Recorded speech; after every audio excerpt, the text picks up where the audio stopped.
Bonjour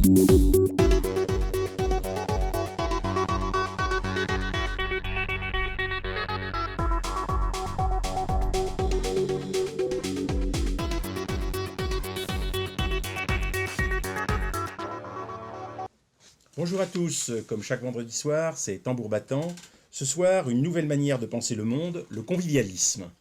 Notre premier invité est Alain Caillé. Alain Caillé, vous êtes l'auteur, avec Marc Imbert, Serge Latouche et Patrick Vivray, de ce petit livre qui va être au centre de notre émission, De la convivialité, dialogue sur la société conviviale à venir, publié aux éditions de la Découverte. Vous êtes professeur de sociologie à Paris 10, Nanterre. Vous êtes directeur du laboratoire de philosophie, sociologie, anthropologie politique de Nanterre, donc co-directeur. Directeur et fondateur surtout de la revue du MOS. Alors, il faut dire ce que c'est le mouvement anti-utilitariste dans les sciences sociales. Et vous avez peut-être utilisé ça comme un hommage à Marcel Mauss, je crois que c'est ce que vous avez dit un peu partout. Oui. Marcel Mauss, c'était un sociologue qui était l'auteur de l'essai sur le don, qui avait théorisé la question du potlatch, l'échange des dons à l'intérieur d'une collectivité. Vous êtes l'auteur de La démission des clercs et la crise des sciences sociales et l'oubli des politiques aux éditions de la Découverte. Et l'oubli du politique, pardon. L'esprit du don aux éditions de la Découverte. Je ne dirais pas tout, la quête de la reconnaissance, une anthropologie Anthropologie du don. Anthropologie du don, voilà. Et puis une théorie anti-utilitariste de l'action, fragment d'une sociologie générale. Tout ça est aux éditions de la Découverte. Et puis vous aviez fait avec Roger Su, il y a à peu près un an, un livre qui s'appelait De gauche, point d'interrogation, voilà, parce qu'on verra que vous interrogez la politique, aux éditions Fayard. Et puis donc ce livre de la convivialité. Alors je voudrais commencer par vous dire que quand on lit ce que vous avez écrit, tout le monde sait bien que nos sociétés ne pourront pas continuer longuement sur leur lancée actuelle, d'une part en ravageant la nature, je crois que tout le monde a compris de ce point de vue que les écologistes n'avaient pas tort sur ce point, en laissant exploser les inégalités, de ce point de vue la gauche y est très sensible, en lâchant la bride à une finance folle qui dévaste tout et corrompt tout, même notre président de la République a compris qu'il y avait un petit problème. Mais quelle alternative imaginer ? Les idéologies politiques héritées du passé, dites-vous, ne semblent plus à la hauteur des défis de l'époque. Et c'est dans ce contexte qu'il convient d'examiner ce qui est susceptible de réunir certains courants de pensée les plus novateurs de ces dernières années. Et dans ces courants de pensée, bien sûr, vous utilisez toutes les forces de contestation. Alors, je voudrais vous demander... Pas toutes. Mais un très grand nombre de forces. Un très grand nombre de forces de contestation. Bon, alors les bonnes, on verra si on est bonnes et les mauvaises. Mais d'abord, je voudrais, sur le constat, cette stagnation des pays riches, est-ce que finalement, il n'est pas contredit par ce qui se passe dans un certain nombre de pays dits de l'ex-tiers-monde et qui se développent, pays en développement. On parle d'un formidable développement des pays d'Asie aujourd'hui. Alors, quand vous dites c'est paralysé pour l'Europe, peut-être pour l'Amérique, encore que maintenant elle est de nouveau un taux de 4% d'augmentation annuelle, ce qui n'est pas si mal. Est-ce que vous ne vous trompez pas sur le diagnostic ? Je ne crois pas, parce que ce n'est pas exactement celui-là que je fais. Bien évidemment, il y a des taux de croissance vertigineux, personne ne l'ignore en Chine, ou dans ce qu'on appelle les BRIC, Brésil, Russie, Inde, Chine. Et donc, on a une situation très contrastée, des taux de croissance énormes dans les BRIC et dans tout un ensemble de pays émergents, et en revanche, des taux de croissance en quasi-stagnation. On peut en discuter après pour l'Europe occidentale et en partie pour les États-Unis. Alors vous dites, ça rebondit un petit peu, on pourra peut-être y revenir. Mais si on essaie d'aller à l'essentiel, il me semble que la croissance dans les pays les plus riches, les plus développés, a été maintenue de façon assez largement artificielle depuis une trentaine d'années par le basculement d'un capitalisme industriel vers un capitalisme financier spéculatif. C'est une croissance de bulle pour l'essentiel, une croissance d'économie casino.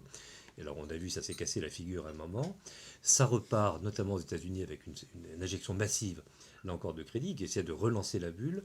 Mais pour l'essentiel, ce n'est pas l'économie réelle qui progresse. C'est vraiment c'est la valeur nominale des titres, en quelque sorte, de propriété, des actions, etc. Donc il me semble que le constat d'une quasi-stagnation de l'Europe occidentale, des États-Unis et du Japon, qui est en quasi-stagnation depuis 15 ou 20 ans, celui-là tient. Alors, dans d'autres régions du monde, évidemment, il y a des taux de croissance exponentiels qui correspondent à l'entrée dans ces premiers temps d'un capitalisme conquérant. Mais d'une part, tout porte à croire que au bout de 10 ou 15 ans, là, pour des raisons strictement économiques, la croissance commencera à se tasser, comme ça a été le cas au Japon, pour des raisons très comparables, avec là aussi d'ailleurs la formation de bulles spéculatives immobilières colossales en Chine. Et de toute façon, c'est l'autre partie du constat que vous rappeliez au début de votre présentation, de toute façon, c'est écologiquement insoutenable. Je voyais encore dans Le Monde récemment que la Chine sous-estime systématiquement, masque la dégradation environnementale absolument colossale qu'elle subit. Donc de toute façon, ça ne tiendra pas. Patrick Ledoret. Oui, vous parlez donc d'un moment, un moment historique en quelque sorte, c'est-à-dire une prise de conscience nécessaire, mais cette prise de conscience a-t-elle réellement lieu au fond? Est-ce que vous n'êtes pas encore isolé dans un vaste océan d'hypocrisie? Ben, la prise de conscience est une chose toujours, les psychanalystes le savent bien, incertaine. Il y a eu un début avec l'explosion de la crise financière il y a 2 ans, et puis après, tout a semblé repartir. La même chose s'était jouée d'ailleurs avec l'explosion du chômage, hein. Quand la gauche est arrivée au pouvoir, après quelques années de montée importante du chômage, le gouvernement Jospin a bénéficié d'une période de grâce en quelque sorte. Tout le monde s'est dit, ah, bah, de toute façon la croissance repart, donc il n'y a pas de problème. Donc il n'y a pas de problème, tous ces débats sur la fin du travail, sur le partage du travail, à la trappe, ça va repartir comme en 14. C'est ce qui se passe après la crise financière. Il y a eu un moment de panique et puis apparemment tout repart. Mais aucun analyste sérieux ne pense que ça puisse repartir très très très très longtemps. Alors après, est-ce qu'il y a conscience? Je pense qu'il y a une espèce de prise de conscience diffuse, notamment en France, qui est liée aussi à une vague de pessimisme sur laquelle on pourrait revenir. La France est une situation très très particulière, mais en tout cas, c'est ce que disait Antoine Spire tout à l'heure. Tout le monde sait bien, je crois que c'est ça la chose importante, tout le monde sait bien que ça ne peut pas durer comme ça. Où est-ce que ça va craquer en premier lieu? Personne ne le sait, d'ailleurs bizarrement, ça craque pour l'instant principalement dans les pays musulmans. Alors voilà, Ouais, c'est bon, oui. ça c'était totalement inattendu. Alors justement, je voudrais qu'on entre Oui, dans le oui, vif de oui, votre oui. livre. En fait, vous nous proposez de trouver l'art et la manière de vivre ensemble, en disant il faut changer complètement les choses, penser à une société agréable à vivre, et qu'on en finisse avec le divorce, augmentation du PNB, et puis non prise en compte de ce que vous appelez le BNB, c'est-à-dire le bonheur national brut. Et alors là, à ce moment-là, J'ai pas fait ça, moi j'ai pas dit ça. ah, si, j'ai lu ça sous votre plume, si, Ah, pas moi, prise en cas, compte. donc, moi je ne crois pas au bonheur Vous national. citez, vous citez quand même ça, le bonheur national brut, vous le citez. Non, comme c'est exemple. mon ami Latouche qui te fait faire ça. Non, non, Donc, non, moi, c'est moi, dans votre non, texte, c'est dans votre moi texte, oui, je vous assure. Oui, voilà. Bon, je ne vais pas vous donner la page maintenant, mais Oui, bon. Alors ensuite, oui, à partir de là, vous évoquez les projets de transformation qui ont été oui, faits par un certain oui, nombre de gens. oui. Je pense au projet de Rawls, qui a, disons, pensé une théorie de la justice. Je pense au projet d'Axel Honneth, qui a beaucoup insisté, lui, l'héritier de l'école de Francfort, sur l'importance de la reconnaissance. Et prenant tout ça, vous dites non, mais ça, c'est pas des bons projets, c'est pas l'essentiel. Et vous proposez autre chose. Et cette autre chose, c'est donc cette convivialité. Moi, ce qui me gêne dans ce convivialisme, je vais vous le dire tout de suite, c'est la question politique.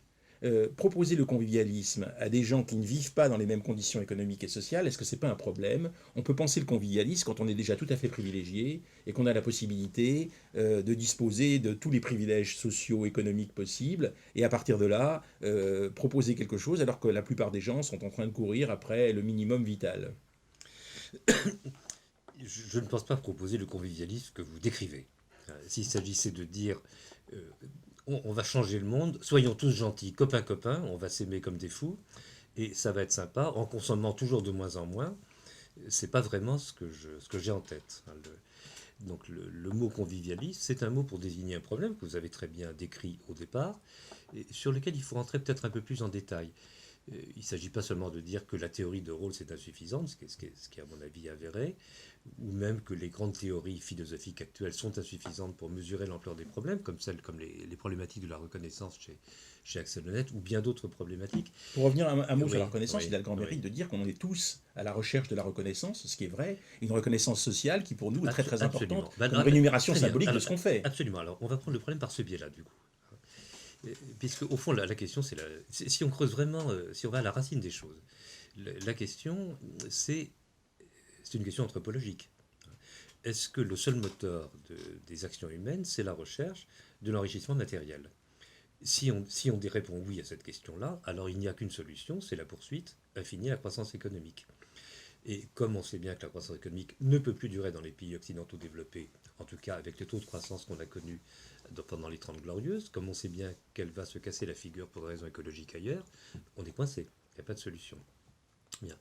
Donc le seul espoir qu'on puisse mobiliser, c'est celui qui repose sur l'idée qu'au fond, Ce que les hommes recherchent, c'est pas la croissance, c'est pas la richesse matérielle en tant que telle, c'est uniquement la reconnaissance.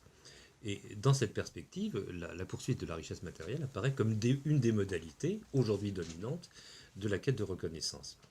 Si on dit ça, on commence à desserrer un petit peu l'étau, en quelque sorte. On peut se dire, bon, on peut ne pas tout fonder sur la croissance matérielle, on peut essayer de chercher d'autres formes de satisfaction des désirs humains. Pas du tout évident, parce que à certains égards, la quête de reconnaissance est beaucoup plus dangereuse que la quête de la croissance matérielle. Si les démocraties modernes ont tout misé en quelque sorte sur la poursuite de la croissance, c'est parce que ça paraît la meilleure solution au problème politique, justement. Euh, comment faire avec la rivalité entre les hommes, avec les haines qui résultent de ces rivalités motivées par la quête de reconnaissance, il y a une solution qui paraissait simple, on va donner plus à chacun. Et comme ça, tout le monde aura le sentiment d'être reconnu matériellement, et ça règle la question démocratique. C'est ça le fond du problème. Le fond du problème, c'est que les démocraties, le projet démocratique moderne, a été facilité, rendu possible, légitimé par l'aspiration à une croissance matérielle pour tous. Ce qui permettait à chacun d'espérer que demain, ça irait mieux qu'aujourd'hui, et que ça irait encore mieux pour les enfants, les petits-enfants, etc. S'il n'y a pas ce ciment-là, la croissance matérielle, quel autre ciment peut-on trouver? C'est ça la question fondamentale. Justement, donc vous dites très bien dans le livre que le modèle donc, de cette croissance, etc., est celui qui finalement a fondé toutes les idéologies classiques, qu'elles soient le socialisme, le communisme, évidemment le libéralisme. Et c'est là où il y a une césure profonde que vous souhaitez donc instituer, en vous fondant sur ce qu'est le mot, c'est-à-dire cet ancrage profond dans la philosophie ou la sociologie et l'ethnologie maussienne, avec cette fameuse triple obligation de donner, recevoir, rendre. Donc est-ce que vous pouvez nous expliquer en quoi justement ce trépied, c'est vraiment cette pierre angulaire, permettrait de penser donc un nouveau modèle de société, un nouveau regard sur le monde? Je crois qu'il y a deux choses dans votre question. D'abord, un diagnostic sur l'état des idéologies politiques, des philosophies politiques dont nous sommes les héritiers, d'une part, et sur leurs limites, et d'autre part, une thérapeutique. Qu'est-ce que l'on peut proposer d'autre? Alors, je crois qu'il faut revenir un petit peu sur le premier point. Contrairement à ce que disait Antoine Spire, je ne crois pas du tout qu'il s'agit de faire table rase du monde dans lequel nous vivons, de la démocratie, des doctrines héritées, etc. Mais il faut reconnaître les contradictions dans lesquelles nous sommes entrés et les limites des solutions adoptées jusqu'à présent. Et en ce qui concerne les idéologies politiques, je crois que c'est ce que vous disiez très bien, c'est qu'on voit bien comment le libéralisme dans son ensemble, avec toutes ses multiples variantes, le communisme, avec lui aussi pas mal de variantes, le socialisme, toutes ces grandes idéologies politiques de la modernité ont quand même reposé sur un postulat utilitariste fondamental. Le postulat utilitariste fondamental, ça veut dire deux choses. Au minimum, ça veut dire premièrement une représentation du sujet humain, et on revient à ce qu'on disait tout à l'heure, comme un homo economicus fondamentalement, dont la motivation principale est d'améliorer son bien-être matériel. Ça c'est le point commun. Et on peut se rappeler encore la lutte entre communisme et capitalisme. Je me rappelle encore Khrouchtchev ou même Trotsky à son époque disant avec le communisme vous aurez plus. Une conférence de Trotsky aux ouvriers américains dans les années 1930, je crois, absolument extraordinaire, disant avec le communisme vous aurez tous une voiture. Alors les ouvriers américains le regardent et ils disent mais on a déjà une voiture. Avec le communisme vous aurez deux voitures. Voilà, et donc c'est ça le fondement utilitariste commun. Alors utilitariste, voilà. Pour rappeler simplement en un mot, la définition d'Alain Arendt, donc c'est à quoi ça sert, à quoi ça me sert. Voilà, je dirais, après on peut entrer dans des débats savants, mais je crois que si on va à l'idée essentielle, moi j'entends par utilitarisme cette représentation du monde et des sujets humains qui ramène tous les problèmes à la seule question à quoi ça sert, et plus précisément à quoi ça me sert à moi. Voilà. Et le corrélat très, très précis de cette question-là, c'est bien évidemment le culte de la croissance économique, qui est la seule réponse plausible à cette question-là. Alain Caillé, il n'empêche que, puisque vous appelez vous constatez une disparition de l'esprit du don, de l'esprit de la gratuité, vous constatez la montée en puissance d'un esprit gestionnaire généralisé, vous vous dites qu'au fond la promesse démocratique n'est plus tenue. Est-ce que vous avez l'impression qu'il est possible, avec au fond les propositions que vous faites, d'aller vers ce socialisme, cette social-démocratie universaliste et radicalisée que vous préconisez, sans qu'il y ait des changements absolument énormes. Parce que vous-même, vous constatez que c'est très très difficile, que tout le monde est centré sur la gestion, la valorisation, etc. Et comment, par quel miracle, on va aller vers une société où tout le monde ne sera plus centré sur la seule gestion, sur la seule augmentation de sa consommation? Par quel miracle? La question est plus que légitime. Je crois elle a deux plans un petit peu différents. Je dirais un plan structurel et un plan conjoncturel. Est-ce que structurellement, ontologiquement, il est impossible que les êtres humains aspirent à autre chose? Et deuxième question, est-ce qu'il y a des conjonctures prévisibles dans le déroulement de l'histoire qui permettraient d'anticiper un basculement? Sur le premier point, c'est tout le pari du mot, ce qui est un pari proprement ontologique, philosophique, ce pari que les êtres humains ne sont pas fondamentalement à la racine des homo economicus et ne sont pas aspirés uniquement par l'esprit gestionnaire. Si vous permettez, ils sont Oui. aussi homo economicus. Bien sûr, Hein, ils ne sont pas Ils seulement. ne sont pas seulement. Moi, je suis d'accord, mais ils sont aussi. Bien C'est ce sûr, que vous bien appelez sûr, une bien sûr. socialité secondaire et vous en appelez un Oui, retour oui, à la oui, société oui, primaire, oui. c'est ça? Socialité primaire. Enfin, Oui, il faut se retour, mettre d'accord en sur, tout cas, sur les voilà. mots. Oui, parce que Donc, je me méfie de la formulation qui laisse Oui. entendre qu'il s'agirait de revenir à une société donc primitive. voilà, mais en tout cas, ne pas l'oublier, ne pas l'oublier. Non, nous sommes bien d'accord, les êtres humains ne sont pas seulement des homo economicus. Ça nous renvoie à notre discussion de départ. Si les êtres humains cherchent avant tout la reconnaissance, cette reconnaissance, elle ne s'obtient pas nécessairement uniquement dans la sphère économique. On peut être reconnu comme un valeureux guerrier qui va sacrifier sa vie à l'âge de 18 ans, réaliser la belle mort des Grecs, ça c'est une forme de reconnaissance. On peut être reconnu comme un saint, comme un ermite, comme un ascète, on peut être reconnu comme un artiste, comme 36 000 choses. Ça c'est le pari fondamental. Bien.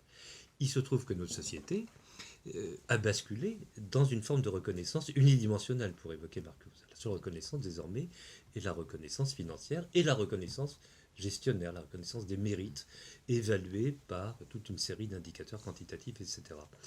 Qu'est-ce qui permet d'espérer sortir de cela? À vrai dire, je n'en sais rien. Le seul constat qu'on peut faire, c'est que, et ça nous ramène là encore au constat de départ, c'est que les trajectoires actuelles ne sont pas tenables longtemps. Elles ne sont pas tenables, il n'y aura plus suffisamment de croissance pour tout le monde dans les pays occidentaux, et ça va se briser contre des dégâts écologiques irréversibles. Donc qu'est-ce qui va se passer à partir de là? J'ajouterai quand même autre chose, qui est mon pari plus personnel dans le livre. C'est que personnellement, mais ça sera encore une très très vaste discussion, je pense que nous sommes entrés depuis une trentaine d'années en corrélation avec le néolibéralisme et avec la montée d'un capitalisme financier et spéculatif. Je pense que nous sommes entrés dans un type de rapport social, économique, social et symbolique qui est l'exact opposé des totalitarismes du XXe siècle. Ça n'a aucun rapport au départ. C'est même ce que j'appelle des totalitarismes à l'envers. Notre société devient une société totalitaire à l'envers. Mais elle est tellement à l'opposé du totalitarisme d'hier, en un mot, totalitarisme d'hier qui voulait absolument rassembler tous les individus dans un grand corps, le grand corps du peuple, de la race, du parti, etc. Le totalitarisme à l'envers veut disperser tous les individus. Prolétaires, individus de tous les pays, dispersez-vous. Et il n'y a plus que des fragments de savoir, de société, de communauté. Donc, si mon hypothèse est juste, il y a montée d'un totalitarisme à l'envers. C'est une évolution proprement politique, pour envoyer à la question que vous posiez tout à l'heure. Une question, où est la politique dans cette affaire-là? Et mon diagnostic est à la fois très pessimiste et optimiste. Pessimiste, si effectivement nous vivons dans un régime de totalitarisme à l'envers, c'est pas réjouissant. Et ça, c'est le volet pessimiste. Le volet optimiste, c'est que le totalitarisme, il n'a qu'un temps.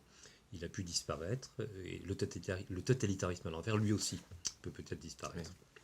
Donc le totalitarisme est une des formes de l'hubris, hein, oui. Et il est dit clairement dans le livre que l'ennemi c'est vraiment l'hubris, c'est-à-dire la démesure, ce que les Grecs nommaient la démesure, l'hubris. Et voyez-vous aujourd'hui dans les mouvements qui agitent le Maghreb et le monde arabe, pensez-vous que ces mouvements ressortissent justement à une lutte contre l'hubris, à une prise de conscience qui serait tout à fait intéressante? Moi, je crois. Je crois. Effectivement, ça n'a pas été, à mon avis, assez signalé. Il y a 36 000 causes, bien sûr, aux insurrections en Tunisie et aujourd'hui en Égypte. Les causes classiques, la révolte contre la misère, etc. Mais je crois qu'il y a vraiment un facteur à isoler qui est un sentiment d'indignation.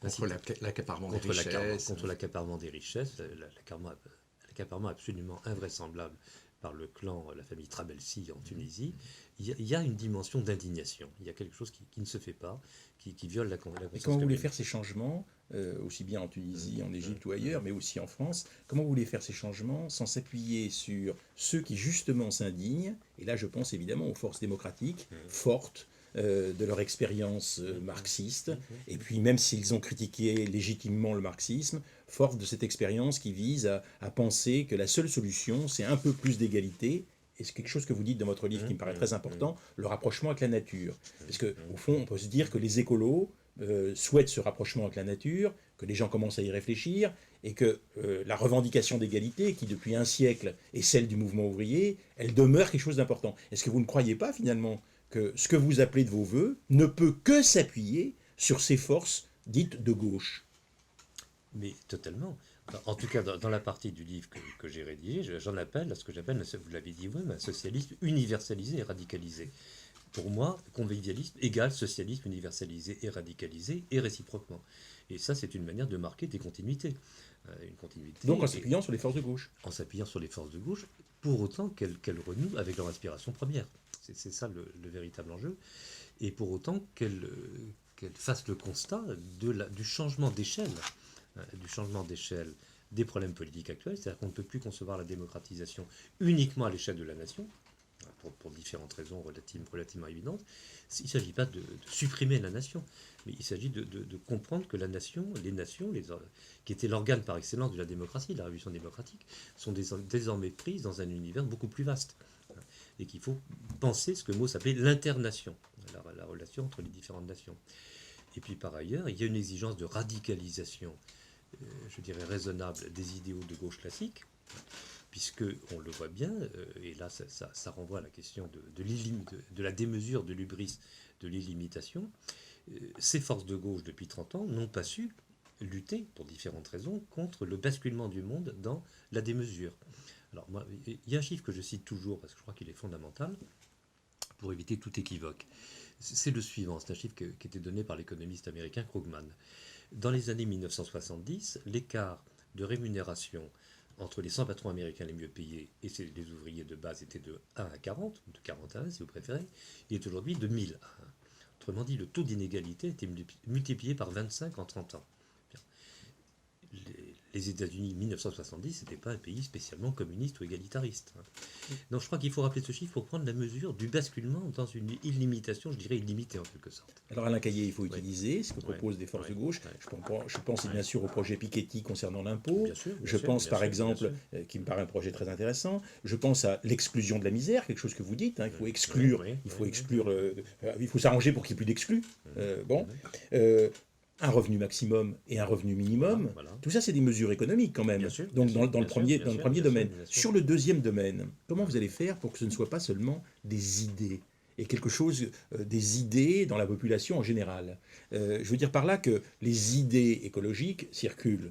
Bon, pression du Parti vert, etc. Mais pour autant, ce n'est pas immédiatement susceptible de donner lieu à une mobilisation de toute la société, parce que les gens, au fond, ne voient pas très bien comment ces idées vertes, même à l'échelle mondiale, tout ce que vous avez dit qui est incritiquable à l'échelle mondiale. Mais quand on pense à voter, on pense à des choses immédiates. Alors vous dites, on devrait aller plus loin, évidemment, mais je pense que c'est très difficile d'aller plus loin. Vous posez la question de savoir comment les idées peuvent s'emparer des larges masses, comme on disait à une époque. Exactement. Qui va les relayer? C'est une question parfaitement légitime, mais je dirais qu'elle dépend d'une question préalable, qui est la suivante, c'est comment on a des idées, lesquelles? Avant que les idées puissent s'emparer des masses, il faut déjà les formuler. Donc pour l'instant, ce qu'on essaie de faire, c'est d'en formuler quelques-unes. Pour ma part, je pense que si on veut définir les conditions minimales d'un monde à peu près vivable, c'est ça que ça veut dire convivial. Comment est-ce que le monde peut rester vivable s'il ne repose pas sur un postulat de croissance infinie? Je pense que les conditions minimales, pour éviter la démesure, je dirais la démesure par excès ou par défaut, c'est effectivement d'instaurer le principe de la lutte absolue contre la misère et l'exclusion. Personne ne doit vivre en dessous d'un certain minimum de ressources, un revenu minimum, et puis d'un revenu maximum. Personne n'est habilité à dépasser un certain seuil de richesse qui deviendrait franchement obscène. D'ailleurs, les milliardaires américains eux-mêmes Warren Buffett appelle à un impôt en disant Redistribue. et non seulement très, très fortement. non seulement ils distribuent, mais ils invoquent Obama en disant taxez-nous, c'est insupportable, insupportable. Cet excès d'argent. Non, Écoutez, c'est des exceptions. Et alors C'est des exceptions. Non, pas tant que ça. Non, pas tant que ça. Pas tant, non, il y en a Quel beaucoup. utopisme. Non, C'est- Non, ça se vérifie, hein, malheureusement, et je crois qu'on est d'accord là-dessus. Mais indépendamment de la plausibilité, etc., ce qui est fascinant derrière, ça rejoint ce qu'on disait sur la Tunisie, c'est ce sentiment d'indignation. Il y a un moment où ça ne va pas. J'entre un peu plus dans les détails. Cette affaire de revenu minimum, de revenu maximum, c'est une proposition qu'on défend au MOS depuis très longtemps, depuis une vingtaine d'années, qui était quasiment inaudible. Le revenu minimum, dans les années, ça date de, que je ne dis pas de bêtises, de 89, on a commencé à le défendre en 87, ça paraissait complètement invraisemblable, avant même l'adoption du RMI. Bon, après, RMI dont on peut discuter les modalités. La question du revenu maximum, il m'est arrivé de la proposer à Attac, en disant c'est bien gentil d'instaurer des taxes sur le capitalisme financier, mais d'abord ça ne change pas grand-chose, et c'est assez technique, ça fait des débats entre spécialistes financiers, est-ce qu'il faut du 0,007 ou du 0,006, c'est pas vraiment passionnant. En revanche, me semblait-il, dire que certains écarts de richesse sont inadmissibles, ça c'est un combat généralisable. Bon, réponse d'Attac, de toute façon, on ne peut rien faire tant que la révolution n'est pas faite. Bon, donc on ne fera rien. Proposition irrecevable, et je note avec intérêt que depuis 6 mois, 1 an, on la retrouve désormais partout. Sous des formes parfois démagogiques, mais partout. Ce que j'allais dire, souvent démagogique, malheureusement. Démagogique, autre chose. Bon, merci Alain Caillé. Alors, je rappelle que vous êtes le principal auteur de la convivialité, dialogue sur la société conviviale à venir, avec, je vais citer les autres, Marc Imbert, Serge Latouche et Patrick Vivray. Non, vous êtes le détenteur de cette idée du convivialisme. Je suis détenteur de rien du tout. Ah bon. De la convivialité, donc, aux éditions de la Découverte. Merci bien.